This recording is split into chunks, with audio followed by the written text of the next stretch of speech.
Welcome to On It, a podcast for people who crave inspiration to address what feels off in their sexual lives. I'm Lorena Manzanita, a somatic intimacy coach and trauma resolution practitioner. Join me and my brilliant colleagues as we explore ways for you to experience more pleasure and juicy intimacy that resonates with your soul. Okay, so this is On It, podcast supporting people who want to uplevel their sexual integrity. And today I am with Juna Mustad, and she is a coach, mindfulness facilitator, somatic experiencing practitioner, and intuitive. She's also a dear friend and beautiful human being. And I just watched her talk called a TED Talk called Anger is Your Ally, a mindful approach to anger. And I invited her here to talk about honoring your sexual boundaries, stopping the habit of self-betrayal with mindful anger. And if you're wondering who I am, I'm Lorena Manzanita. I'm a sex and relationship coach and trauma resolution practitioner. And I want to be of service, helping people unwind unhealthy patterns and come into healthier sexual integrity with themselves and each other. And so, yeah, I'm curious, Juna, what inspired you to say yes to talking about this topic? Many things. One of them is that you're an amazing person, and I just love getting to chat with you and noodle over interesting topics like this. Right. And I think also that this is, the reason I ended up getting into anger in the first place, and the reason I ended up doing this TEDx talk in 2019 is all because of some sexual boundaries being crossed. Mm-hmm. That's really the catalyst for me. I think it was a lifetime of people pleasing and fawning and all sorts of those kinds of coping strategies running the show. But it really kind of hit this crescendo point in my life in a toxic relationship where there was a lot of sexual stuff that kind of brought it all to a head. So when you said, oh my goodness, let's do a podcast on this topic, I just said, oh my gosh, this is exactly what I want to talk about. Yeah. And I think a lot of people could really use some support in this area. Agreed. So there's your personal connection to this habit of self-betrayal, if you will, around not listening to your own sexual boundaries. Maybe we could, for the listeners, just kind of like name some common phenomena, not just in our lives, personal lives, but in like our clients' lives and our friends' lives around crossing our own sexual boundaries. Yeah. Having sex when you don't want to have sex. Right? When you're not in the mood, but your partner is. Yeah. And it's not even just a black and white, right? So there's like degrees of crossing that sexual boundary. Like maybe you're yes to some acts of sexuality, some levels of eroticism and intimacy, but that particular move or that particular act or in this particular context or in this particular time, some part of us is like, I know for myself, when I start crossing that sexual edging closer to that sexual boundary, some part of me starts getting a bit into my head. I'm not as connected to the present moment. I might be a little bit more worried about what the other person's thinking. I feel a little disassociated, like some parts of me feel like numb or a little, I'm just not as in myself and in my sensations and in my pleasure as I would like to be in that moment. Like, is any of that resonating for you? Do you want to expand on that? No, that's fully it. I kind of like to call that the flashing yellow light. Like there's almost like this flashing yellow light going off that is indicating either I've hit a boundary on some level or I'm getting close to a boundary, and it might not be a boundary of I don't even want to engage sexually or sensually with you. It might be that there's, like you said, a certain thing that's happening, or a certain way we're engaging, or a certain pressure that's being used, or a certain place that this person's touching me, that then that flashing yellow light's starting to ping and let me know, ooh, I'm going into my head. I'm starting to feel numb. I'm starting to dissociate. Like, those are all signs of boundary. Right. So, yeah. And there can be, it can just be like sometimes really subtle things that might not be as overt of, I don't want to have sex right now. It might be, I want to engage with you, but maybe it's different than maybe a different pace. Maybe before we go there, I want to have this conversation. Like, I've noticed in like play party spaces, or in like getting to know a new human being, like I can't necessarily feel totally present until I have that STI conversation. And then I can drop in on another level. So there's different conditions that need to be met, or different context or sequencing that needs to happen before I can like fully like be present and engaged. Yeah, exactly. And I think it's really key for us to just kind of have an awareness of some of those body cues and signals and nervous system signals of when something just isn't quite right. And we just need, all I know in those moments is I need to hit the pause button. I need to hit the pause button. Right. And then maybe tune in with myself and see what actually is needed right now. And that's kind of one of the interesting things about this topic today, is just that also, like, there's those cues and signals, like that flashing yellow light. And then I like to actually say that anger comes in as like a red light to let us know, actually, we've trespassed a boundary. Actually, we or someone else has bypassed or trespassed that boundary. We or someone else has trespassed that boundary. Yeah, when anger comes in. A little bit into that last segment, I want to come back to that piece around anger for sure. And I also like want to talk about people who've got a lot of sexual trauma history. I feel like what we were talking about, like those subtle cues of like, oh, I'm feeling a little disassociated and feeling a little maybe not totally in myself.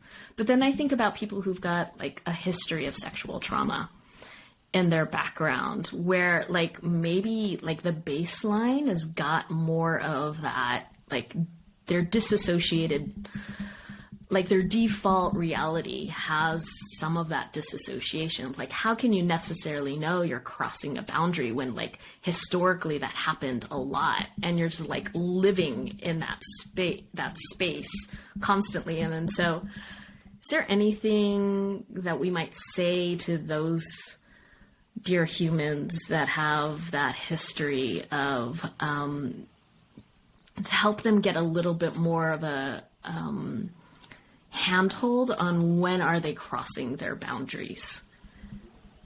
It's kind of great question. Right? Yeah. It's a great question. And I think that there are, I don't know, I think that it is just, it's an interesting thing to think about, because in my experience with the clients that I've worked with, in my personal experience, because I have sexual trauma in my history, that that freeze, that dissociation, that numbness, when it comes in, whether it's related to the situation at hand or it's trauma from the past, regardless, it means we need to slow down. Right. It means we need to slow down. And I think there's a way that for myself, I've tried to kind of, when that freeze comes in, I'm like, oh, it's ruining this moment with my partner who's safe and healthy, and I want it to go away. And as we know, when we push the freeze away, it rears its head like a big, huge dragon, and it just takes over. And so there is something that I've been in the practice with, and this is also what I've done with clients, is just like, I'm just naming it. Oh, freeze is here. I'm feeling dissociated, or I'm starting to notice I'm going into my head, and you just name it. and Right. slowing everything down. And I think that's reparative. Like, I feel like doing that in the moment, especially if you're in a healthy sexual experience, like that is actually a reparative experience with our bodies and our young parts that Right. we're listening and honoring, slowing things down. Yeah. What are your thoughts on that? Yeah, I'm just thinking like this, if the sexual trauma created these states of feelings and that were ignored, overridden, not listened to, neglected, denied, like it's so easy for us to do that to ourselves and be in that repetition of like, oh, that feeling doesn't matter. Oh, that no is inconvenient. I'm going to dismiss that. And then so I agree, like this reparative experience of like listening more deeply to ourselves and creating space and safety for those parts of us to be acknowledged, whether it happened in like it's rooted way in the past or in the present moment. Either way, there's something self-healing, reparative, honoring about like slowing down and tuning into what the deeper needs are underneath the feelings versus just kind of overriding them and ignoring them. Exactly. And sometimes we just don't know, like, is this trauma from my past? Is this recent trauma? Is this something about the present? Like, and trying to figure it out in the moment might not be accurate. It's just like, oh, but paying attention to those cues, like freeze, dissociation, it just means we've got to hit the pause button, slow it all down, and bring kindness and attunement to whatever's here. Yeah. And in our bodies, right? And in our bodies. Yeah. Yeah. Versus like ideas of how this experience should be going down. Exactly. Or like performing for what the other person or society or thinks should be happening in this context. You talked about fawn. I don't think all of our listeners would exactly know what that means. Maybe we can unpack what fawn means. Yeah, absolutely. I'll share a little bit, but feel free to add more. There's the autonomic nervous system and our autonomic response, autonomic response, which is when the threat response system gets triggered, we can go into fight, flight, freeze. And a lot of people do not talk about the fawn response, which is also right up in there as kind of this autopilot response that we go into. So fight is obvious. It's like attack. It's more known as like anger, and that fight response, it's like attack, push away, get angry. Flight is run away. Freeze is more of that kind of dissociation, numbness, inability to make decisions. And then there's fawn, which is really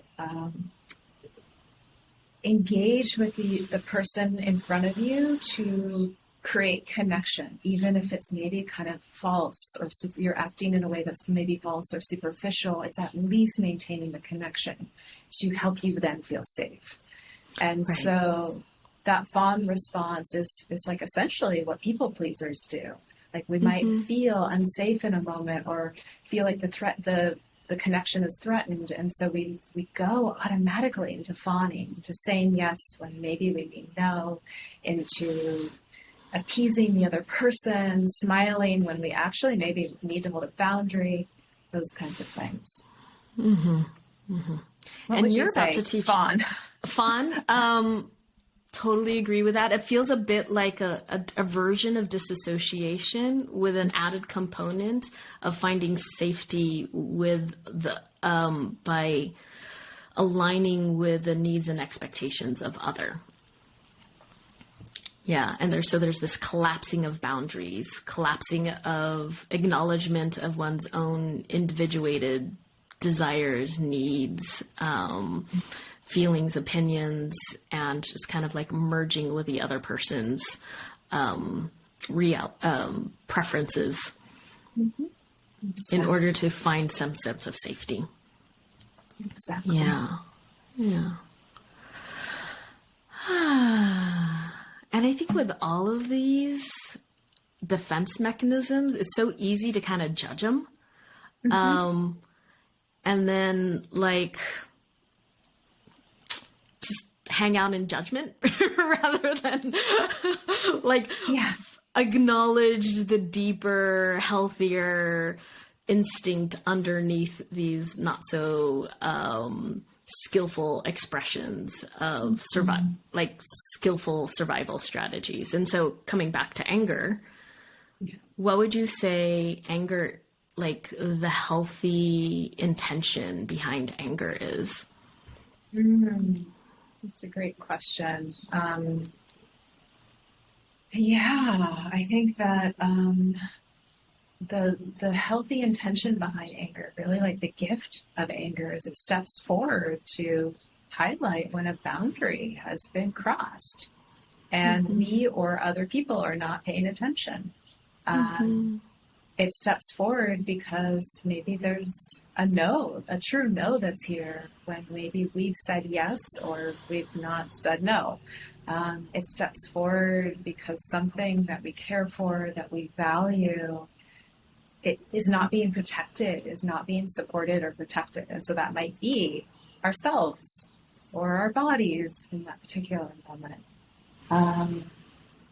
So anger really, it feels like to me, like I said earlier, it's like ideally in a sexual experience, we don't have to wait till anger comes forward to know we've trespassed a boundary. But for a lot of us who've kind of done more of the fawning and people pleasing, it's not until anger comes forward and comes forward in a really strong way that we notice, ooh, something's maybe off here and I've not been paying attention or the other party is not paying attention. So I think, and I could say a whole bunch more about that, but I'll just pause for there right now. Agreeing with all that you're saying. My brain is kind of going towards the larger, like acknowledging the larger cultural context in which it might be scary to bring out anger.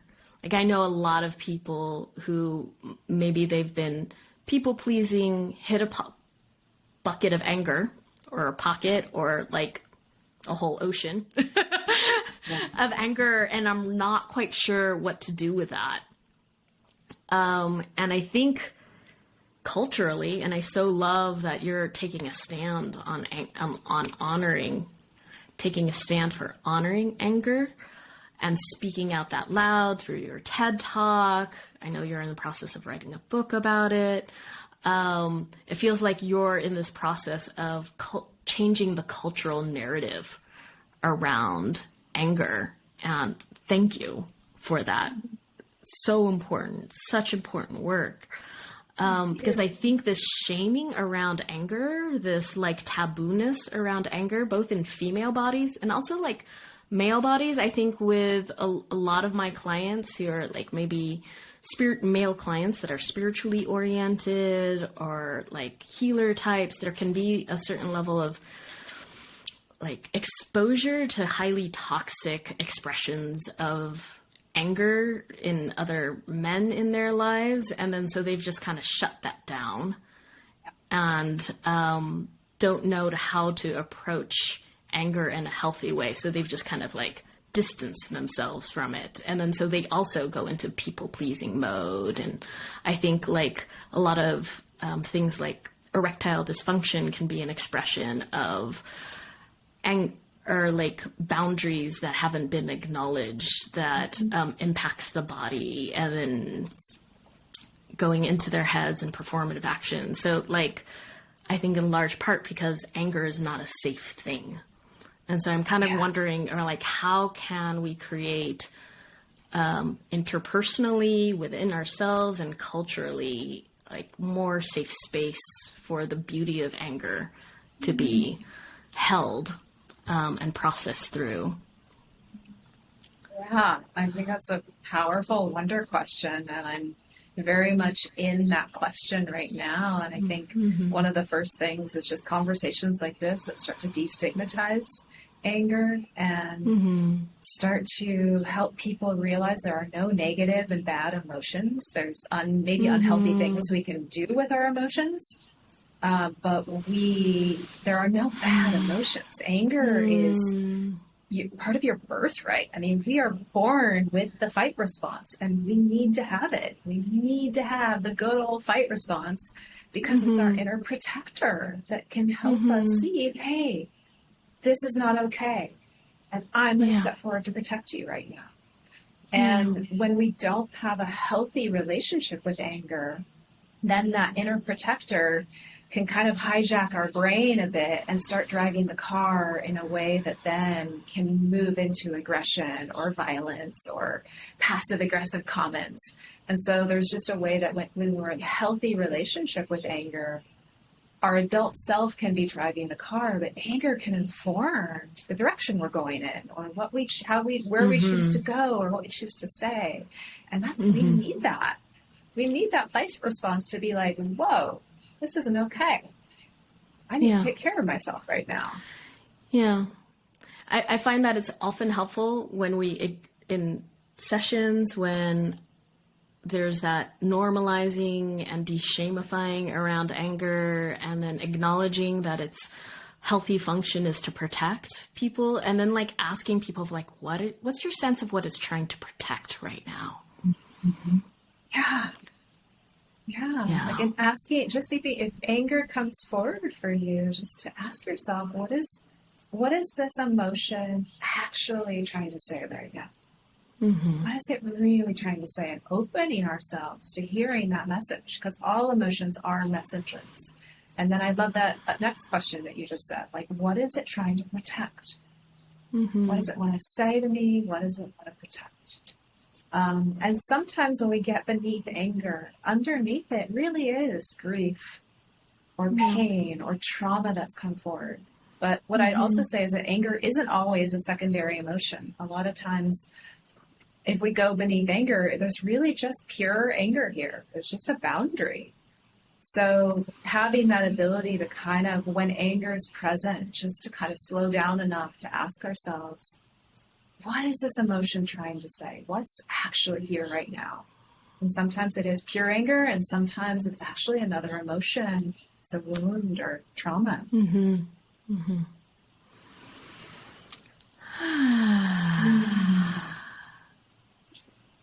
Yeah, it feels like a lot. There's a lot. We've been just naming a lot, so like breathing seems like a good idea. Yeah, let's breathe. Let's regulate our own nervous system. Just be in our hearts, touch, a little movement. I love that. Yeah, so if you're listening in and you need a pause during any of this conversation, feel free to like stop us, like hit pause literally on the podcast and like let yourself breathe. Yeah. And I know in the TED Talk you had talked about breathing as one of the ways to help yourself be more present when anger is stepping forward. Yes, help us regulate our nervous system, help activate the parasympathetic nervous system. Just helps our wiser brain come back online.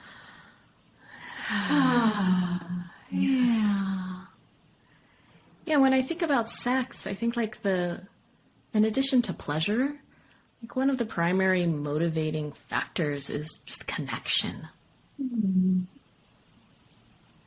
Right? And we can have little agendas around what our ideas and like get attached to those ideas, and these create agendas around certain acts or behaviors. And then that means that. But I think this like practice of slowing down and breathing and getting into our bodies and listening to the deeper needs underneath whatever emotions might be showing up. I mean, that just creates deeper connection to self, which is just like a prerequisite for creating deeper connection to other. Yeah. Exactly. Yeah, there's just so much value in slowing down, breathing, and really just coming home to ourselves, is you're exactly right. Like that's actually giving us what we most seeking in these moments of sexual experience. Like that really is, we're getting it. Yeah. We're getting the goods. Yeah.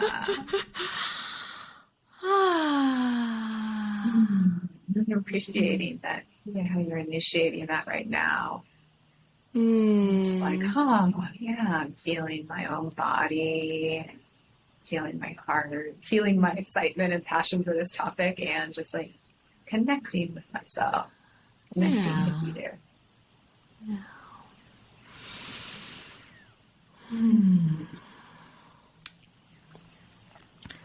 So, people pleasing.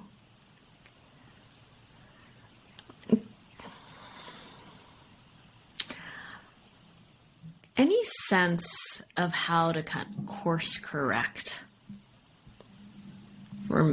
around that like pattern of people pleasing? And maybe you've developed a whole relationship based on people pleasing. And then some part of you is waking up.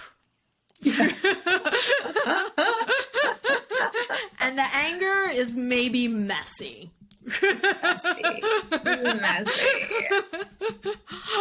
And maybe even a little destructive on some level. Yeah. What would you say to those people? It's a great question. I feel this like surge of heat in my body right now as I feel into it. I mean, I'd say to those people, you're on the right path. Trust your body. Like your body, your soul are in a process of healing right now. And you're on a journey. It's not going to be fixed overnight. There's no pill to take. There's no one tool that's going to make it all comfortable again. This is an uncomfortable journey. But it's worth it because your true self, your soul, is coming forward, is being birthed through you right now. Yes. And you need to trust it. And it will be messy. And there will be some destruction. And how do we do it in a way that is as kind to ourselves and others as possible?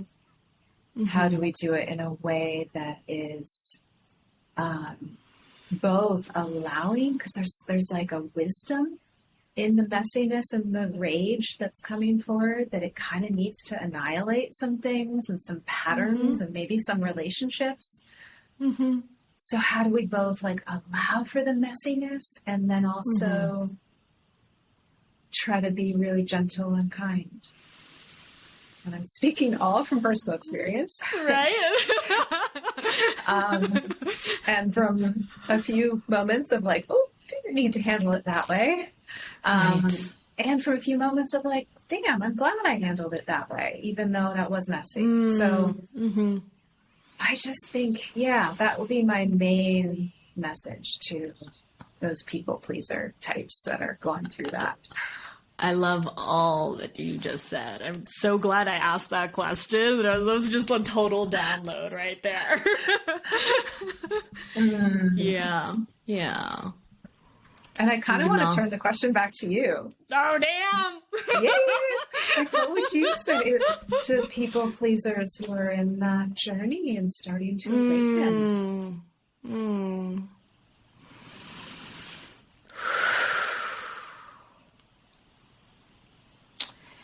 Yeah, all that you just said, my brain is going towards creating containers.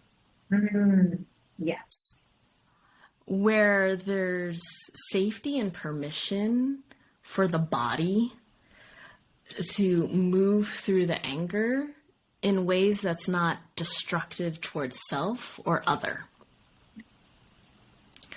Right? We can like growl, you can like push, you can like beat things, you can like hit, but not in a way that's literally harming people. So I think after years of repression, that it's important to acknowledge that there's a backlog, and give ourselves people, healing containers, spaces. Like, I process a lot on dance floors, help me move my anger through. And also, like, acknowledge that, like, create containers between me and the other humans that might be involved, where I might have a lot of anger towards them, that might be, let's say, at this level. And for those who are just purely listening versus watching, like, there's a gap, a big gap between my hands, right? So there's a distance between the degree of anger I might be experiencing and the degree of anger that might be attuned and accurate for the present moment's circumstances. Yes. So not shaming oneself for all the emotion that's coming up, creating a safe container for that emotion to come up, and also have some part of your adult present moment self acknowledge that the proportion of the reaction versus the circumstances, like, take responsibility for the emotions that might not necessarily be the person in front of you's responsibility to take on.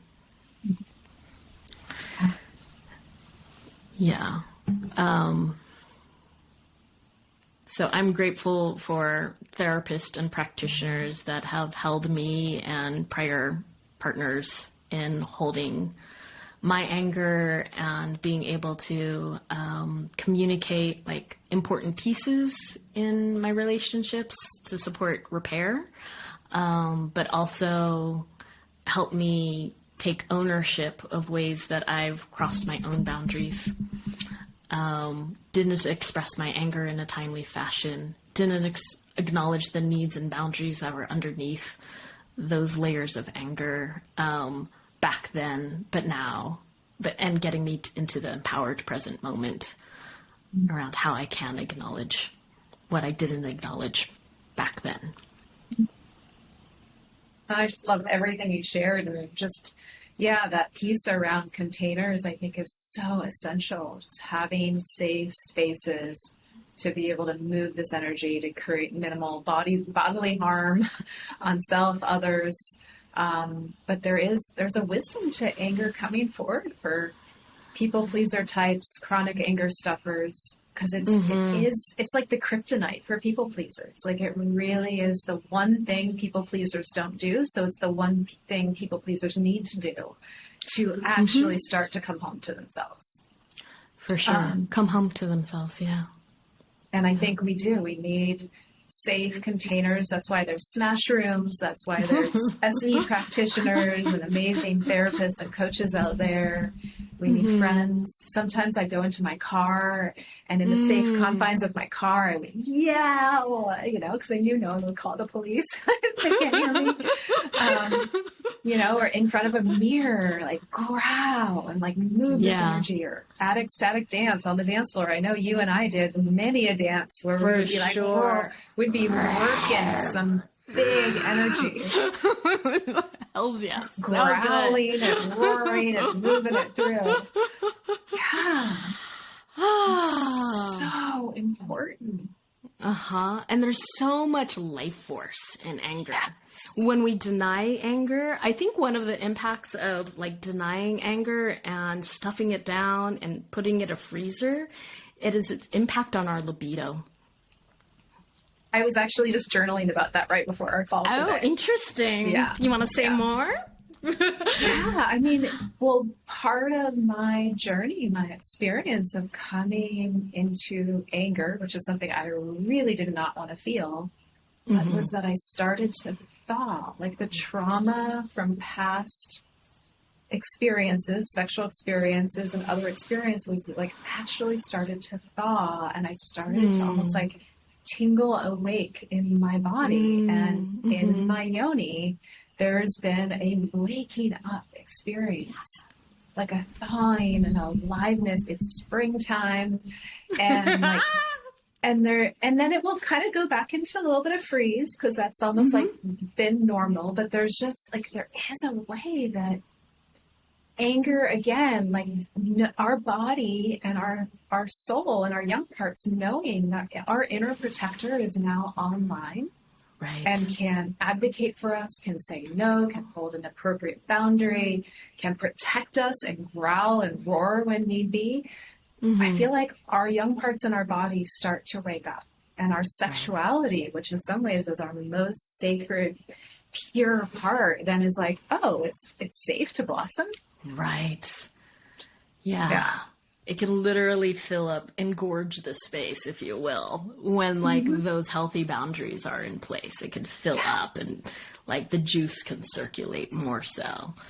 Yeah, exactly. Yeah. And again, like, yeah, I'm curious for you, like that relationship between, I forgot even the question. I think we're making the connection between libido, boundaries, and anger. Okay, Yeah. I'll just blame it on my post-COVID brain. Sounds good. Okay. Yeah, I see it a lot in my practice.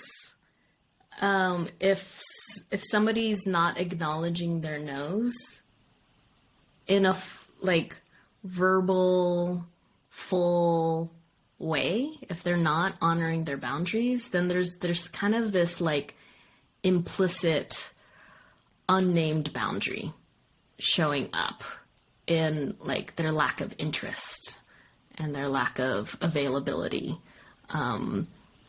In like, yeah, the juiciness that they can hold is like held tight inside their systems. Their life force is held tight versus like flowing and moving forward. Yeah, that totally makes sense. And I guess it's like just this curiosity of like, yeah, how do you work with that when that's here? Like, and how can anger support you? And I know we talked about some ways already, but yeah, I'm curious if you have any ideas around, like, in terms of specifically like sexuality, like how do you start to work with that? Risk-taking comes to mind. Just like being willing to like take a risk and name the things that are emerging, like the subtle boundaries that are coming up. I was on a date recently, and I just noticed myself kind of like subtly contracting. And I just had to name them. I'm like, oh, I'm subtly contracting right now. And I think it's because maybe I have this story that you're more interested in me than I'm interested in you. And that was received well. And then we just shifted into like, oh, we're doing a platonic thing versus moving towards sexual intimacy or romance thing. And then once that boundary was named, then there's like a softening and settling and being more present and connected to my own pleasure and like body. So it's just like those subtle opportunities to take a risk and be authentic and name what's true. Yeah. I'm so glad you're sharing that. And that's kind of what I've been really practicing more with my partner, is like, because this feels like really, truly like the healthiest sexual relationship, the healthiest relationship I've ever been in, but the healthiest sexual relationship. And in some ways that means that now more of my trauma feels safer to come forward, which to some part of me now feels very inconvenient, because I'm like, really? Like, I'm now 42. I want to have this vibrant sex life with my partner, but then like, why does it have to come up now? And then another part of me is like, of course it's coming up now. You're finally safe. And so there's this way that that's been part of the practice. It's like when something comes up in our sensual or sexual experience, can I take the risk to share it and name it? And just like you spoke to earlier, when we do that, it might feel counterintuitive, but you actually create connection with self. And so then also I feel more connected to him. But to say like, wow, I'm thinking about what's for dinner tonight and I'm noticing I'm feeling kind of not turned on. It's like, really? I'm going to say that? And if you actually feel more connected to him? Yeah. Yeah. Counterintuitive. And yeah, it helps create that connection. Yeah. That we're all longing for in intimacy. Yes. So I want to acknowledge time. Coming up to the top of the hour in our recording time. And I want to thank you. This has been amazing. Such a juicy conversation. I believe we could go on and on, no doubt. But I want to respect people's time frames, hold some boundaries. But before we transition, I want to hear from you. How can the listeners find you? If they're interested in working with you, what might be some ways to connect with you beyond this talk? Well, they can find me on my website, junamusta.com. And I also have an upcoming course that starts in March, The People Pleaser's Guide to Anger. And actually, I'll be interviewing Lorena for the course, which will be so great. And that's a 6-week online program. So if people are interested, they can also just go to my website. Yes. Excellent. And that will be also in the show notes. So if people didn't quite catch that, they can find you that way. Okay. All right. Thank you, Lorena. Such a delight to be with you and explore these topics today. Oh my God. Such important work. Agreed. Thank you. Yeah, thank you. And thank you, listeners, for tuning in, honoring yourself, opening up to new information. I'm hoping that you got some goodies that really will help you move forward with honoring your sexual boundaries in a good way, honoring your anger and the gems and jewels embedded in that anger. Oh. All right.